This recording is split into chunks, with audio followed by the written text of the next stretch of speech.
Hi, my name is Jason Freeman, Professor and Chair of the School of Music at Georgia Tech. This is the third video in my series on learning sound synthesis with VCV Rack.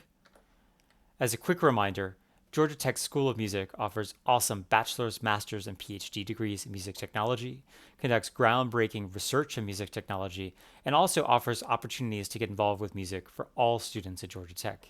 If you want to learn more, there's a video in this series that covers these topics, or you can visit our website at music.gatech.edu. In this video, we'll build on what we learned about ADSR envelopes in video 2, looking at how we can use those envelopes to control much more than just volume or amplitude of sound, and how we can use LFOs to create periodic changes to sound that are complementary and kind of different from what we do with ADSRs. Finally, we'll look at how we can speed up those LFOs to create really complex timbres using AM and FM synthesis. As a quick review, in the last video, we looked at ADSR envelopes as a way to change something over time. When you push down a key, it starts a trigger for an attack portion of that ADSR envelope, which fades it in. It then decays down to a sustain level where it stays until you release the key, and then it fades back down to nothing. But ADSR envelopes don't just have to be used for amplitude. They can be used to control amplitude, for instance, by hooking it up to the CV control on a mixer, but they can also be used to control other things that we've looked at, things like the frequency of a voltage-controlled oscillator, or the frequency of a filter, or the resonance of a filter. To show you what I mean, let's quickly go into VCV Rack. So here we have the output of my ADSR envelope is hooked up to the CV1 on my mixer, so that it's controlling the amplitude of whatever is coming in on in1. And we've seen this before, that it triggers the attack, decay, sustain, and release portions of that envelope every time I press a key. What I haven't pointed out before is that the output of this ADSR envelope is actually going two places. We have this green cable here that's doing the connection to the amplitude control, but then there's a red patch cord that's going over here to actually control the frequency of my low pass filter, my VCF. So as the sound gets louder and softer based on this ADSR envelope, the timbre of it's also changing. At its loudest, it's letting in the greatest number of frequencies through this low pass filter, and then it's fading down and getting a much purer tone with far fewer of these higher frequencies as it fades back out to nothing.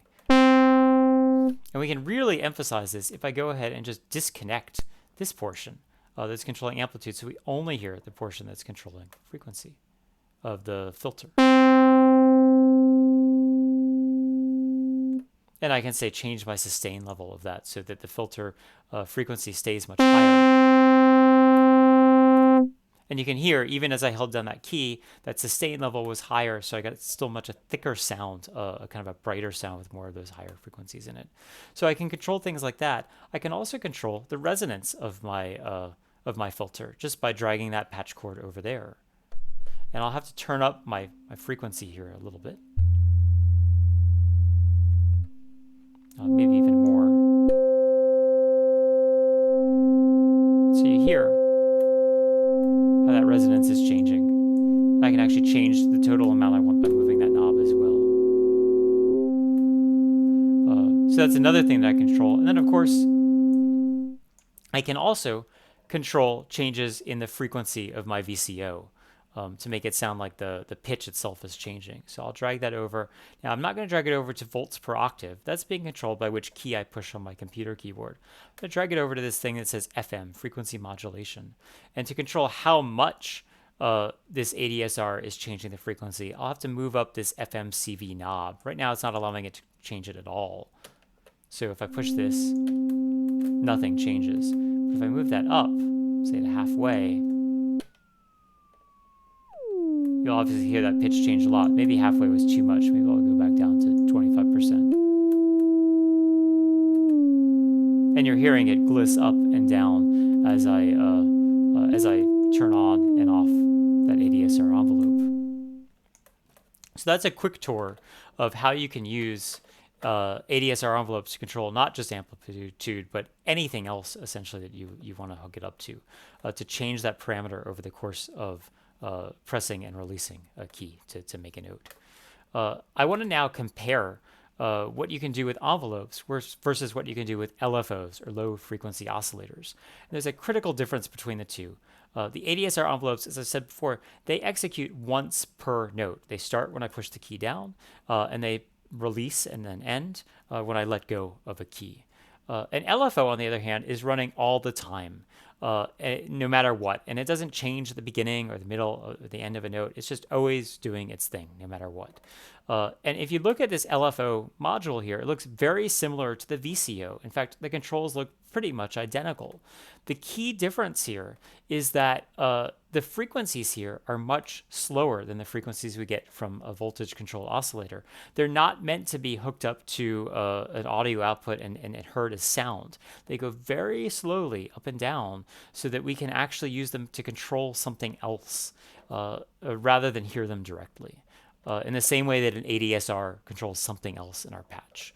So let me go back over to Rack and show you more about what I mean. I'm going to go ahead, put my cursor in an empty spot, push enter. I'll go over to the VCV section here and pick LFO 1. So there it is. And again, you can see it looks a lot like the VCO that is sitting just underneath. So let's go ahead and hook this stuff up. I'm going to go ahead and delete my ADSR just to avoid kind of any confusion here about what is the ADSR controlling versus what the LFO is controlling. So now we've just got a steady sound, not changing at all until I hook up my LFO. So let me hook up the sine wave output of this, and I'll hook that up to CV1. That's for the amplitude control on my mixer. You can already see in the scope that it's kind of pulsing up and down. And we can hear that happening as well. I can change how fast that's going. I can speed that up, or slow it down, or take it back to the default. But that's what I'm going to. And I can also change the waveform if I want. I can have this do a triangle wave, up and down, or sawtooth, where you can hear it going up and then very suddenly going back down again, or square, where it's just going to oscillate between the minimum and maximum. I'll switch back to the sine wave, which gives me the kind of the smoothest operation of those four options. And of course, I can hook this up to other things as well. I can hook this up to filter frequency. Now I'm hearing the timbre of this change as I'm opening and closing that low-pass filter, or of the resonance as well. And of course, I can also do the FM on my voltage-controlled oscillator, and that'll give me a kind of a glissando. Now that sounds kind of nasty, but if I wanted to make that more subtle, more like a vibrato, I could do that as well. I could reduce this as FMCV, and maybe speed up my frequency a little bit. And now it really sounds like vibrato. So those are some of the key things that I can do with an LFO. Like an ADSR, I can hook it up to pretty much anything I want, but I'm going to get a very different result with this kind of steady oscillation rather than something that's executing once per note. So the last thing I want to talk about in this video is what happens if I speed up an LFO. And I don't mean just a little bit to create kind of that vibrato effect that I just did, but what if I really speed it up? I make it really, really, really fast. When we do that, we get something called modulation synthesis, where we can't actually hear those oscillations, those kind of wiggles up and down anymore because they're going so fast, but we actually get more frequency content, kind of more complex frequencies that are present. And I think the easiest way to do this, again, is to demo this for you. So right now, you may remember I've got my LFO is hooked up to this FM input. I'm going to go ahead and switch that back to my CV input here, so it's controlling the amplitude of my sound. So I'm getting that pulsing on and off. And if I speed this up a lot, now all of a sudden, I'm not just hearing one frequency anymore, but I'm hearing this kind of complex collection of a few different frequencies.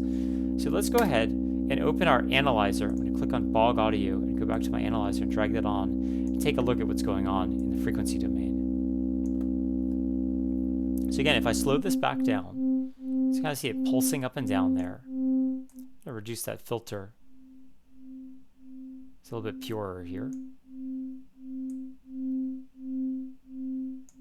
And then as I speed this up, you'll see, and this will be even clearer if I turn this initial frequency up a little bit more. There, you can see there's actually three little frequency components here. There's this one, but then it's got like two friends that joined it.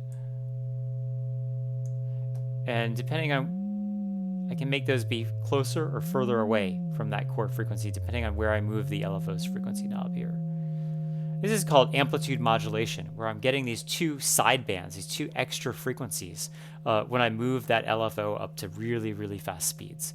And if I do the same thing with FM synthesis, I'll get very similar results here. I've got to turn my FMCV back up. So you're hearing it wiggle back and forth now.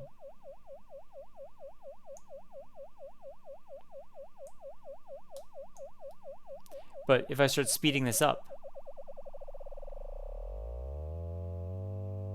you'll see those sidebands start to emerge. But in this case, there's a lot of sidebands, not just two of them, but a lot. There, now you can hear it a little better. So I've got the center frequency, but then I've got all these other sidebands that are kind of clustered around it, creating a very complex kind of timbre. So once again, these things are called sidebands, and if I'm using an LFO really fast, at this point we'll just call it a modulator, to change the amplitude of the original sound, then I end up with two of these sideband frequencies, and it's called amplitude modulation, or AM. And if I use it to change the frequency of the original sound, then I get many, many of these sideband frequencies, and that's called FM. This FM synthesis technique is a very popular, very powerful technique that people have been using over the last several decades. The most notable synthesizer, one of the most famous ones ever made, the Yamaha DX7 in the early 1980s, was built using frequency modulation synthesis.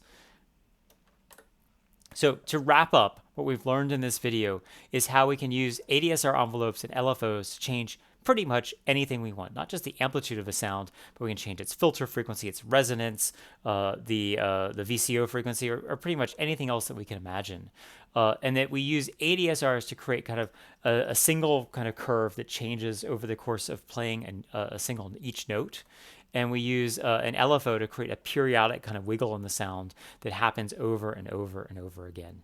And we speed up those LFOs to really, really, really fast speeds. It's no longer something that we can hear that wiggling, but we actually get these extra sidebands, these extra frequency components in the sound that make the timbre more complex.